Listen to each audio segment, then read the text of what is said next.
Good afternoon, all of you. In the previous lecture, we studied about the problems of excess demand and deficient demand. So, अगर एक economy under employment पे equilibrium attain करती है, तो it suffers from the problem known as deficient demand. Deficient demand बेटे वो problem है जहां पर just give me a minute. Deficient demand वो प्रॉब्लम है जहां पर जो इकोनॉमी का एग्रीगेट डिमांड है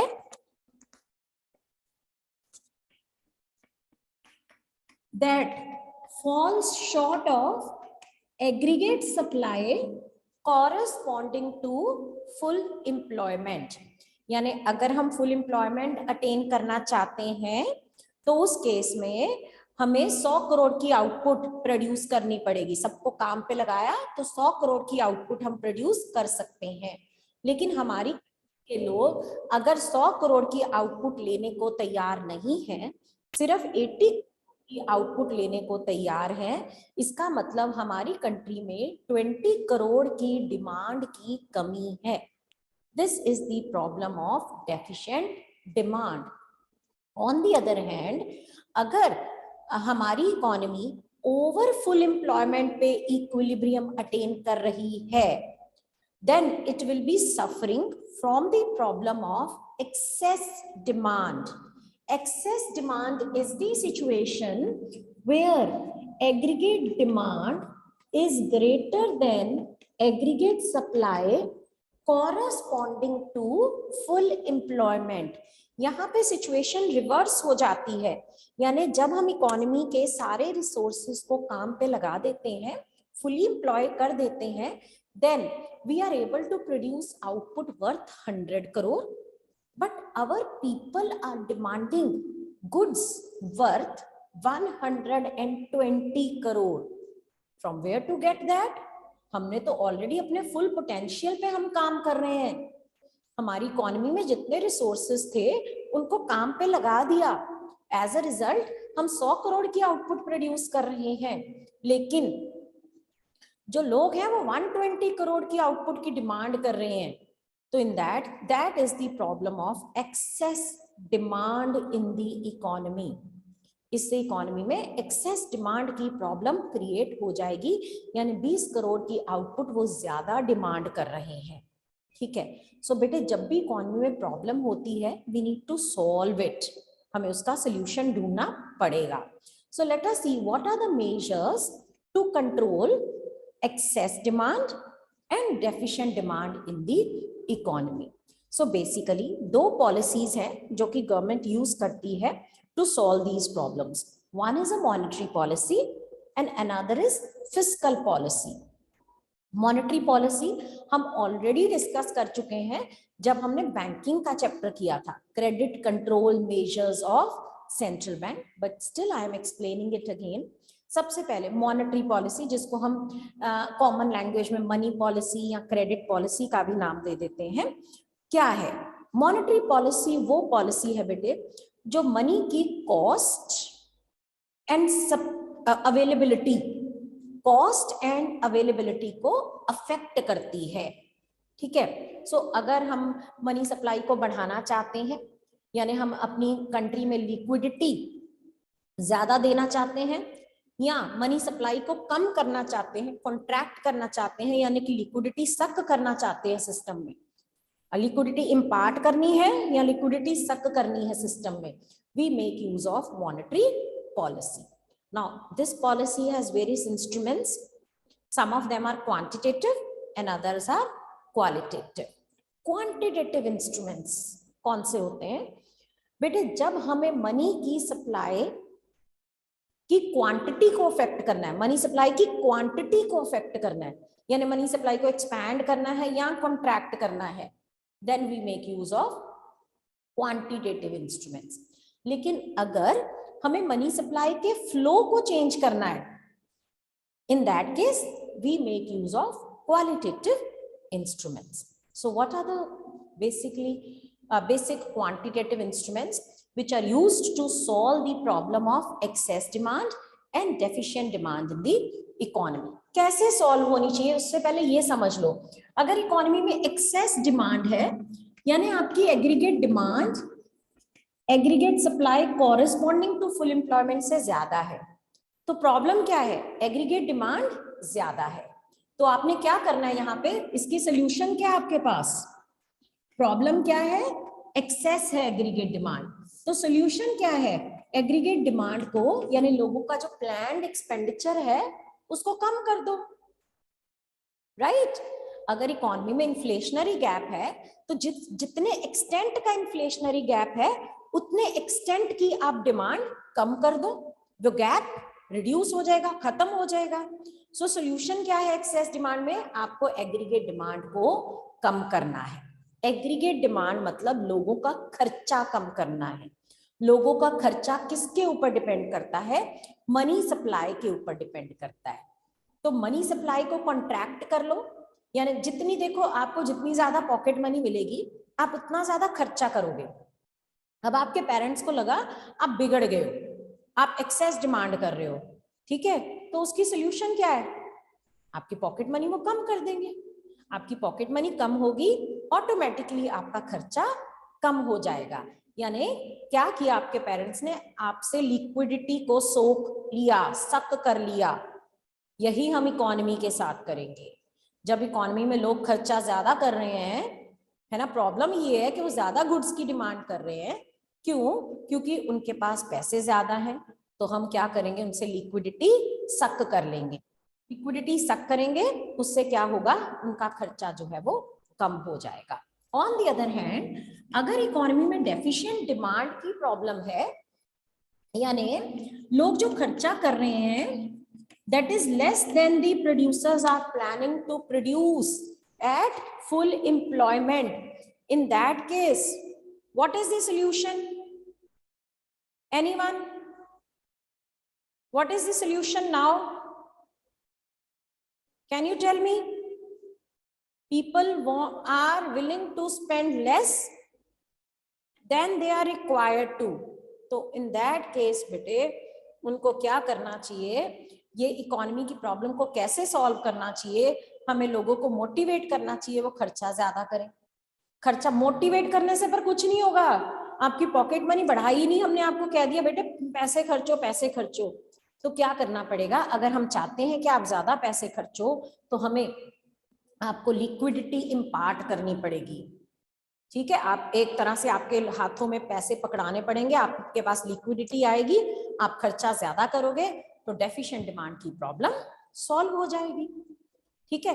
लेकिन बेटे लिक्विडिटी ऐसे नहीं इम्पार्ट करते सिस्टम में, आप बोलो ये तो बड़ी सिंपल सोल्यूशन है, चलो कोई पॉलिसी क्या बनानी है, जो लोग कम खर्चा कर रहे हैं उनके जाके घर घर जाके आरबीआई पैसे दे दे, ऐसा नहीं होता, ठीक है। देयर आर सर्टेन मेजर्स, कुछ पॉलिसी मेजर्स अडॉप्ट करने पड़ते हैं इन प्रॉब्लम्स को सॉल्व करने के लिए, ठीक है। तो फर्स्ट पॉलिसी है bank rate policy. What is a bank rate, anyone, what is a bank rate, bank rate किसको बोलते हैं? Okay, so I got rate at which हाँ जी बोलो। rate at which commercial banks lend money to people. Okay, that's wrong. Rasika, that is wrong. And Akriti, that is wrong. बेटे जिस rate पे हम लोग कमर्शियल बैंक से loan लेते हैं या जिस रेट पे कमर्शियल बैंक हमें लोन देता है उसको मार्केट रेट ऑफ इंटरेस्ट कहा जाता है। जिस रेट पे आरबीआई कमर्शियल बैंक्स को लोन देती है लॉन्ग रन के लिए उसको बैंक रेट कहा जाता है। बैंक का rate, rate charged bye reserve bank of India from commercial bank for advancing loan for long period of time. Rana, you were very much right, but the only thing which you skipped was for long run. Bank rate देखो बेटे, जो RBI है that is a lender of last resort, तो कई बार commercial bank को पैसों की जरूरत पड़ती है तो वो किससे लोन लेते हैं, आरबीआई से। आरबीआई लोन दे देता है, मना नहीं करता, लेकिन आरबीआई एक इंटरेस्ट चार्ज करता है कमर्शियल बैंक से, उसको कहते हैं बैंक रेट।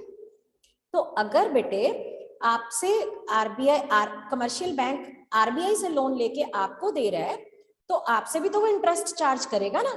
आपसे जो वो इंटरेस्ट चार्ज करता है उसको बोलते हैं मार्केट रेट ऑफ इंटरेस्ट।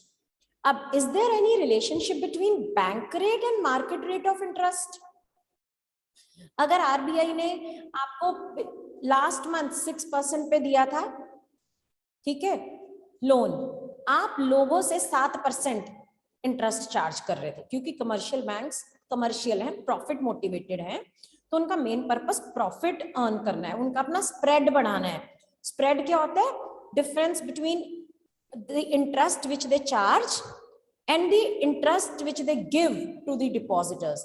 तो मेरा बैंक में जो अकाउंट है ना, उसमें मेरे को 3% इंटरेस्ट मिलता है बस, और अगर मैं बैंक से लोन लेने जाती हूँ ना, तो बैंक मेरे से 8% इंटरेस्ट चार्ज करता है। ये जो डिफरेंस है ना 5% का, ये बैंक का प्रॉफिट है, इसको कहते हैं स्प्रेड। ठीक है, अब दूसरी तरफ आते हैं, ये मैंने ऐसी रेफरेंस में आपको बता दिया। ठीक, अब आगे देखते हैं। आरबीआई ने बैंक से 5% इंटरेस्ट चार्ज किया, तो बैंक आपसे 8% चार्ज कर लेगा। आरबीआई ने इंटरेस्ट बढ़ा के 6% कर दिया, तो बैंक आपसे 9% चार्ज कर लेगा। इसका मतलब बैंक रेट और मार्केट रेट ऑफ इंटरेस्ट में पॉजिटिव रिलेशन है। अगर बैंक रेट बढ़ेगा तो मार्केट रेट ऑफ इंटरेस्ट भी बढ़ेगा। तो अब मुझे बताओ, रेट ऑफ इंटरेस्ट और लोन की डिमांड में क्या रिलेशन है? जब आपसे बैंक ज्यादा इंटरेस्ट चार्ज करेगा तो आप लोन ज्यादा लोगे कि कम लोगे? इनवर्स रिलेशन है, राइट सुहानी? आप लोन की डिमांड कम करोगे। Yes Anmol, you want to ask something? You raise your hand. नहीं मैम, इसका ही आंसर देना था। All right. So inverse, Rana and Suhani both are right that there exists inverse relationship between rate of interest and demand for loan. अगर rate of interest banks बढ़ा देंगे तो loan की डिमांड कम हो जाएगी। जब बेटे लोन की डिमांड कम हो जाएगी तो मनी सप्लाई की क्या सिचुएशन रहेगी इकोनॉमी में? मनी सप्लाई कम हो जाएगी, credit creation being a component of money supply, है ना? तो जब मनी की सप्लाई कम हो जाएगी तो आप खर्चा ज्यादा करोगे या कम करोगे? आप खर्चा ज्यादा कम करोगे, यानी आपकी एग्रीगेट डिमांड कम हो जाएगी। और आपको एग्रीगेट डिमांड कब कम करनी है? When you are suffering from the problem of excess demand, क्योंकि एक्सेस डिमांड की प्रॉब्लम क्या है? खर्चा ज्यादा है। तो सोल्यूशन क्या है? खर्चे को कम करना है। तो उसका आंसर क्या आया? Bank rate. तो बैंक रेट को आपने ड्यूरिंग एक्सेस डिमांड, आरबीआई को क्या करना चाहिए? बैंक रेट बढ़ा देने चाहिए। जब बैंक रेट बढ़ेगा तो मार्केट रेट ऑफ इंटरेस्ट भी बढ़ जाएगा। ये रिलेशन लिख लो बेटे। जब मार्केट रेट ऑफ इंटरेस्ट बढ़ेगा तो demand for loan will fall down. जब लोन की डिमांड कम रहेगी इकोनॉमी में तो मनी की सप्लाई भी कम हो जाएगी, isn't it? जब मनी की सप्लाई इकोनॉमी में कम होगी, यानी लिक्विडिटी सक हो गई सिस्टम में से, तो लोग खर्चा कम करेंगे। खर्चा means aggregate demand, planned aggregate expenditure. Aggregate demand जब कम हो जाएगा then the problem of excess demand will be solved.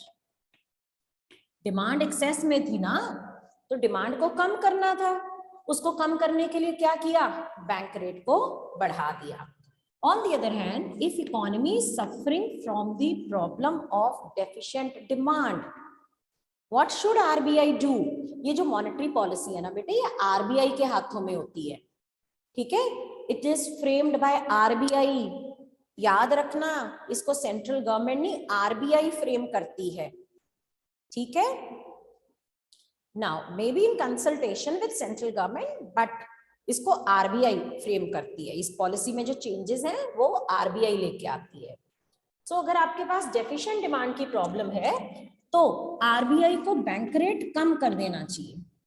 जैसे आजकल के टाइम में कोविड काल में लॉकडाउन लगा, लोगों के पास पैसे कम है तो लोग खर्चा कम कर रहे हैं, यानी इकोनॉमी में डेफिशिएंट डिमांड की प्रॉब्लम सरफेस कर रही है।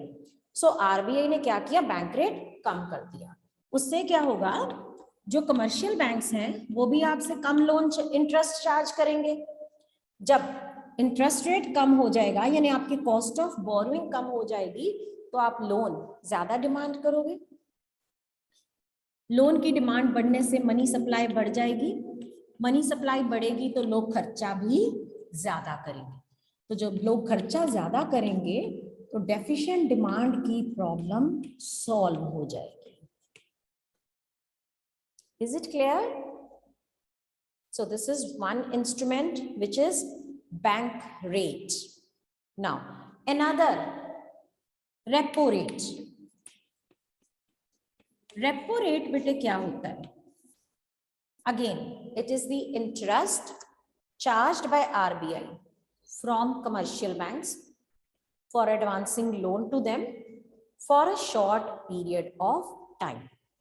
जब RBI कमर्शियल बैंक्स को शॉर्ट टर्म के लिए लोन ऑफर करता है तो उसके ऊपर वो इंटरेस्ट चार्ज करता है, जिसको कहते हैं रेपो रेट। ये शॉर्ट फॉर्म है रीपरचेज रेट की, ठीक है। तो रेपो रेट और बैंक रेट का जो ट्रीटमेंट है वो सेम है, क्योंकि इसका इम्पैक्ट सेम पड़ता है। क्या, अगर इकोनॉमी में एक्सेस डिमांड है तो आरबीआई अपना रेपो रेट बढ़ा देगी, यानी कमर्शियल बैंक से हाई इंटरेस्ट चार्ज करेगी, ठीक है। तो रेपो रेट जब बढ़ेगा तो मार्केट रेट ऑफ इंटरेस्ट बढ़ेगा। हाँ जी बेटे, रेपो रेट क्या होता है, सिक्योरिटीज जो होती है ना, पेपर सिक्योरिटीज जो होती है, जो कि इशू की होती है आरबीआई ने कमर्शियल बैंक्स को, ठीक है। तो कमर्शियल बैंक्स को जब लोन चाहिए होता है शॉर्ट टर्म के लिए, वही सिक्योरिटीज वो आरबीआई के साथ जो पेपर सिक्योरिटीज हैं, कोई एसेट नहीं, कोई फिजिकल एसेट नहीं, वही सिक्योरिटीज जो हैं जो उसने आरबीआई से ली होती है, वही वो आरबीआई के साथ रख देता है। तो इसका मतलब आरबीआई एक तरह से उनको रीपरचेज कर लेता है, इसीलिए इसको रेपो रेट भी कहा जाता है, ठीक। सो आरओआई बढ़ गया, रेट ऑफ इंटरेस्ट बढ़ गया तो लोन की डिमांड कम हो जाएगी, मनी की सप्लाई कम हो जाएगी तो लोग खर्चा कम करेंगे, एग्रीगेट डिमांड कम हो जाएगा, and the problem of excess demand will be solved in the economy, ठीक है। And vice versa, that is, in case there exists deficient demand in the economy, RBI should reduce its repo rate, that is, it should charge less interest from commercial banks for advancing them loan. जब RBI कम charge करेगा तो bank आपसे कम charge करेंगे, जब bank आपसे कम पैसा charge करेगा तो आप लोन की डिमांड ज्यादा करेंगे, उससे क्या होगा, आपकी मनी सप्लाई बढ़ जाएगी, एग्रीगेट डिमांड यानी लोगों का खर्चा बढ़ जाएगा, and the problem of deficient demand will be solved in the economy. Clear? Now coming to the third instrument, which is reverse repo rate. Anyone? यहां तक कोई डाउट है किसी को तो पूछ लीजिए। You have no doubt till this? So let us discuss the third policy measure, which is reverse repo rate. So बेटे, जिस तरह से आरबीआई बैंक्स को लोन देता है at times of their need, sometimes commercial banks have, जब commercial bank के पास funds नहीं होते हैं वो आरबीआई को अप्रोच करता है कि भाई मेरे पास फंड्स की कमी है तो आप मुझे लोन दे दीजिए, मुझे फंड्स दे दीजिए। कई बार सिचुएशन रिवर्स भी हो जाती है, कमर्शियल बैंक के पास सरप्लस फंड्स पड़े रहते हैं तो उनके लोन की डिमांड इतनी है नहीं है तो they have surplus fund, so what to do with their surplus funds? So RBI ने उनको एक प्रोविजन दी हुई है कि आप अपने कमर्शियल बैंक्स को, उसने कहा हुआ है जब भी आपके पास सरप्लस फंड्स हो तो आप अपने सरप्लस फंड्स हमारे साथ पार्क कर लीजिए, हमें दे दीजिए, हम उसके ऊपर आपको इंटरेस्ट पे करेंगे। ठीक है, वो इंटरेस्ट जो कि आरबीआई कमर्शियल बैंक्स को देता है, लेता नहीं है, देता है, for parking their surplus funds with them, it is known as reverse repo rate. Getting my point? The commercial banks, they park their surplus funds with RBI. So RBI gives them certain amount of interest for parking the surplus funds with the RBI. So वो commercial banks को जो interest देता है उसको हम कहते हैं reverse repo rate. अब ट्रीटमेंट सेम है, यानी एक्सेस डिमांड में बैंक रेट भी बढ़ाना है, रिवर्स रेपो रेट भी बढ़ाना है, रेपो रेट भी बढ़ाना है, लेकिन इसकी जो किस तरह से वो रिलेट करता है, किस तरह से वो एक्सेस डिमांड की प्रॉब्लम को सॉल्व करता है, वो थोड़ा सा डिफरेंट है। तो अगर इकोनॉमी में एक्सेस डिमांड की प्रॉब्लम है तो आरबीआई रिवर्स रेपो रेट को बढ़ा देगा। बेटे, चाहे आरबीआई कमर्शियल बैंक को लोन दे रहा है, चाहे कमर्शियल बैंक आरबीआई को लोन दे रहा है, जो रेट है वो आरबीआई ही फिक्स करेगा। रिवर्स रेपो रेट और repo rate they are generally pegged. Pegged means related है आपस में, इन दोनों में जनरली 0.25% का डिफरेंस रहता है। ठीक है, तो रिवर्स रेपो रेट इससे कम होता है 0.25% रेपो रेट से। तो बेटे, जब एक्सेस डिमांड की प्रॉब्लम है, आरबीआई ने रिवर्स रेपो रेट बढ़ा दिया, यानी आरबीआई ने कहा कि आप अपनी फंड्स हमारे पास जब लेके आओगे तो मैं आपको पिछले महीने 3% दे रहा था, अभी मैं आपको 3.5% दूंगा। तो motivated by that, more and more commercial banks will park their surplus funds with RBI. ठीक है, ज्यादा से ज्यादा बैंक्स अपने फंड्स को आरबीआई के साथ पार्क करेंगे। तो इससे क्या होगा, जब वो अपने सरप्लस फंड्स को, ज्यादा फंड्स को आरबीआई के साथ पार्क कर देंगे तो उनके पास जो एक्सेस कैश रिजर्व्स हैं वो कम हो जाएंगे।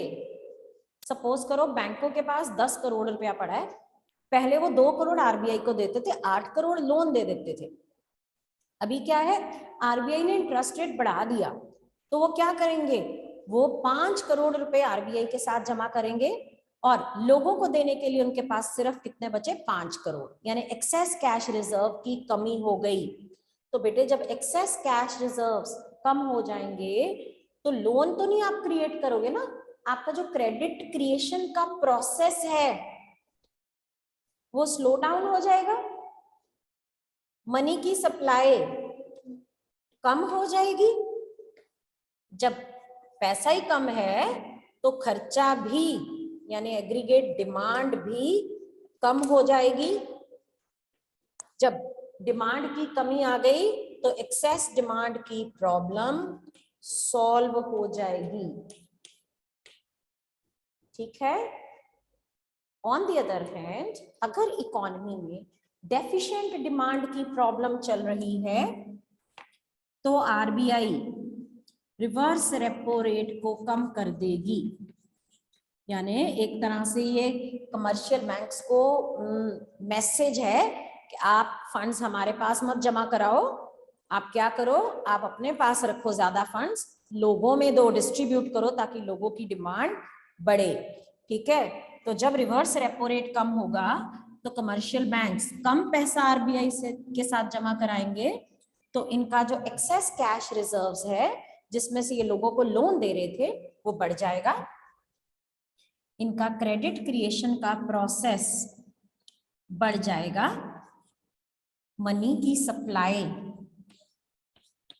बढ़ जाएगी, एग्रीगेट डिमांड यानी लोगों का खर्चा बढ़ जाएगा और डेफिशिएंट डिमांड की प्रॉब्लम सॉल्व हो जाएगी। Is it clear? यहां तक बेटे किसी को कोई डाउट तो यू कैन आस्क.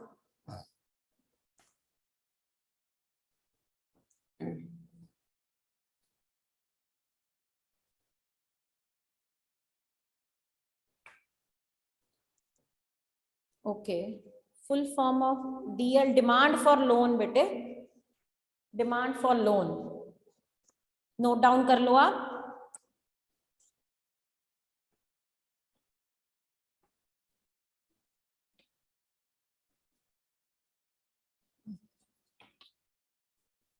ये इंस्ट्रूमेंट हम नेक्स्ट पीरियड में कर लेते हैं. आप नोट डाउन कर लो. 3 minutes are there, you note down.